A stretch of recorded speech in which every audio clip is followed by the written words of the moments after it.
Docteur Chevalier, Bernard Chevalier, je suis ravi de vous accueillir sur le plateau de Cordiam TV dans le cadre de ces 25e journées européennes de la Société française de cardiologie. Vous êtes cardiologue interventionnel et c'est à ce titre que je souhaitais vous interroger parce que vous êtes très impliqué dans les programmes de développement, au moins dans certains, des stents résorbables. Alors, on va faire un point. Est-ce que déjà dans un premier temps, parce que tout le monde n'est pas très aguerri à ces techniques, est-ce que vous pouvez nous dire déjà en quoi consiste un stent résorbable par rapport au stent qu'on connaît habituellement? Alors le stent résorbable, la différence majeure, c'est qu'il est résorbable. Et donc au lieu d'être un implant permanent, comme un stent métallique, il va disparaître dans un temps qui est en général entre 2 et 3 ans. Et donc, à ce moment-là, on n'aura plus besoin de l'effet d'étayage du stent. Donc, on a effectivement une résorption qui se fait dans le temps, qui correspond à la nécessité d'étayer l'artère.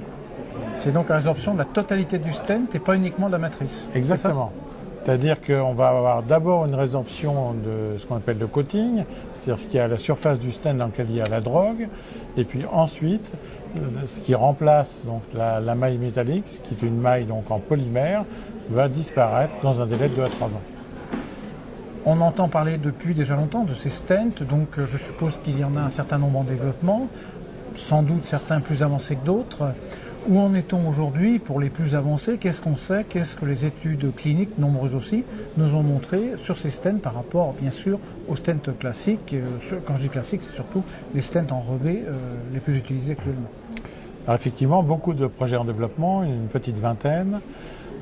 Peu de stents encore marqués CE, seulement 2, dont un seul est vraiment utilisé actuellement dans le monde, puisqu'il y a eu presque 100 000 implantations déjà faites.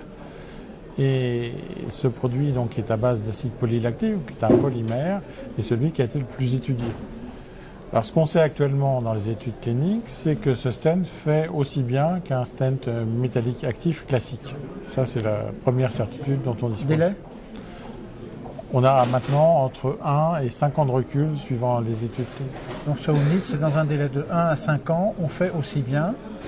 Absolument. Pour l'instant, on ne peut pas dire qu'on soit mieux parce qu'on n'a pas encore pu bénéficier de la résorption totale. Est-ce que c'est la raison? Effectivement, le stent disparaissant aux alentours de la 3e année, c'est à partir de ce délai qu'on va observer un bénéfice clinique.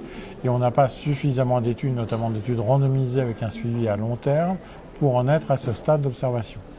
Les implantations qui ont eu lieu, les 100 000, est-ce que ces implantations ont lieu dans des dilatations programmées, réglées ou déjà dans le contexte de l'urgence des syndromes coronariens aigus? Alors il y a actuellement des études cliniques en cours dans les syndromes coronariens aigus, y compris dans la phase aiguë de l'infarctus, mais la plupart de ces implantations sont faites actuellement dans des angiopathies programmées. D'accord. Quels sont les... Quand on va arriver au bout de ce délai fatidique, si j'ose dire, quels sont les espoirs des gens comme vous qui, je pense, y croient? Et qu'est-ce que vous pensez avoir? Moins de morbimortalité? Quoi d'autre encore? Alors, on a la disparition de cette structure métallique, ce qui était la structure métallique dans les stents actifs, anciennement. Et donc, on n'a plus rien dans l'artère, en fait. Donc, plus d'interaction. Et on espère avoir moins de néo-hétérogénèse, parce que c'est un phénomène qu'on observe actuellement avec les stents métalliques permanents. On espère récupérer de la fonction endothéliale, de la vasomotricité. Ça, on le sait déjà. On sait que la vasomotricité revient à la 2e année. Et donc, une artère qui soit beaucoup plus physiologique. Donc, il y a un concept de cicatrisation physiologique qui vient avec ce stent, dont les bénéfices cliniques restent à prouver à long terme, mais le concept il est là, c'est cette espèce de cicatrisation physiologique.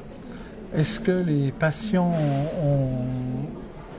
quand on attend ce résultat, est-ce qu'on a tendance à être plus drastique sur la prévention, notamment sur le LDL, pour que ce soit en éternelle discussion entre traitement médical et revascularisation? Est-ce qu'on donne le maximum de chance aux patients? Ils ont tous des taux de LDL cholestérol très très bas? Alors c'est ce qu'on a fait dans l'étude dont j'étais le PI, l'étude Absorbe 2. On a monitoré de façon extrêmement drastique le LDL des patients avec une attitude assez agressive vis-à-vis des hypercholestérolémiants et on espère en voir le bénéfice à long terme. Mais là, on n'a pas encore assez de recul. Alors revenons au plus court terme, en termes de traitement antithrombotique par exemple, quelle est la politique que vous avez adoptée? On est sur les mêmes durées de traitement antiplaquettaire que ce que l'on observe avec les stents métalliques actifs. C'est-à-dire qu'on a des durées qui sont entre 6 mois et 12 mois, plutôt 12 mois quand on est sur syndrome coronarien aigu, et plutôt 6 mois sur des patients stables avec des angioplasties programmées. Et vous êtes investigateur de plusieurs études, investigateur principal parfois. Vous avez quelque part la conviction que ça va marcher. Et parmi vos patients, il y en a un certain nombre que vous revoyez, que vous avez déjà revus à long terme.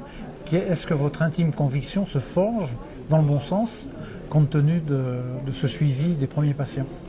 Oui, le recul de ma pratique est pour l'instant nettement positif. Alors, on a encore besoin de données complémentaires et de plus d'expérience pour dessiner de façon plus fine les indications, les bonnes, les moins bonnes.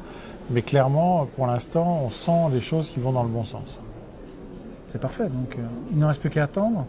Il faut continuer les études cliniques et attendre et observer ce qui se passe chez les patients. Je ne vous donne pas des vertus de prophète, mais à quelle échéance vous pensez que le changement, le message va nous arriver?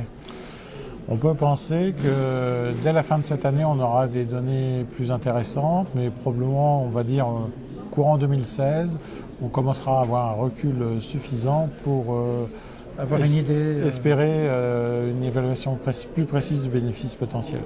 Donc JESFC, janvier 2017. Voilà. Merci beaucoup. Merci.